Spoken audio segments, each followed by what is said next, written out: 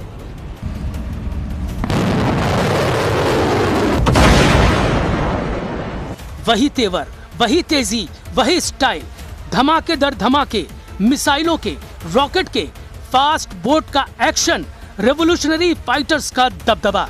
Iran ने अमेरिकी गुरूर को फिर से तोड़ दिया। अब की बार ये बताकर मारा है कि ईरान की हद में जो आया उसका सफाया तय है। ईरानी मीडिया रिपोर्टों के मुताबिक रेवोल्यूशनरी लड़ाकों ने पनामा के झंडा लगे एक जहाज को क्रूज मिसाइल से धुआं कर दिया है। असल में यह कार्गो जहाज अमेरिकी कंपनी MSC सरिस्का V का है, जिसे ओमान के तट पर करीब ईरानी युद्धपोत पर हमले के बदले में ईरान ने मिसाइल से दहलाया है। इससे पहले 1 जून को अरब सागर से गुजर रहे एक कार्गो शिप पर मिसाइल से हमला हुआ, जिससे इराक के तट पर एक बड़ा विस्फोट हुआ। ये मिसाइल हमला इराक तट पर कसर से लगभग 40 समुद्री मील साउथ ईस्ट में हुआ था। समुद्री सुरक्षा एजेंसी ने बताया कि टक्कर के बाद एक जोरदार विस्फोट हुआ। यूके MTO ने मिसाइल हमले से प्रभावित जहाज की जानकारी साझा नहीं की है। इधर ईरान ने अमेरिका के साथ सभी तरह के संपर्क रोकने की बात कह दी है। ईरान की सरकारी मीडिया तस्नीम ने बताया कि axis of resistance Hormuz strait के बाद अब लाल सागर के एंट्री गेट पर मौजूद बाब अल मंडेब स्ट्रेट को भी बंद कर सकते हैं। हॉर्मुज स्ट्रेट के बंद होने से दुनिया के कई देश गंभीर तेल और गैस संकट में फंस गए हैं। लेकिन अब अगर बाब अल मंडेब को वास्तव में बंद किया जाता है तो इसके विनाशकारी परिणाम हो सकते हैं।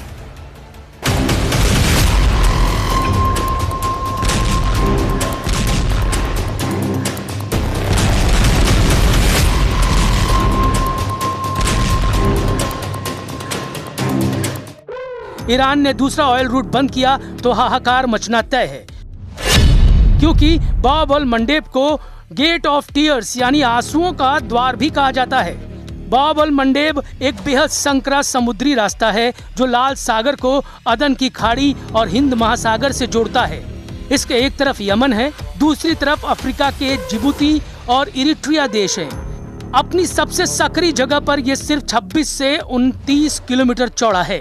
फोर्ब्स के मुताबिक दुनिया के कुल समुद्री व्यापार का लगभग 12 से 14% हिस्सा इसी छोटे से रास्ते से होकर गुजरता है। एशिया से यूरोप जाने वाले लगभग सभी कमर्शियल कंटेनर जहाज यहीं से निकलते हैं। खाड़ी देशों से यूरोप और अमेरिका जाने वाले तेल और लिक्विफाइड नेचुरल गैस के टैंकर इसी रास्ते का इस्तेमाल करते हैं। यहाँ से रोजाना लगभग 40 से 50 लाख बैरल कच्चा तेल गुजरता है। इसलिए अगर ईरान वाकई इसे बंद करता है तो ऐसा कर वो पूरी दुनिया को रुला सकता है।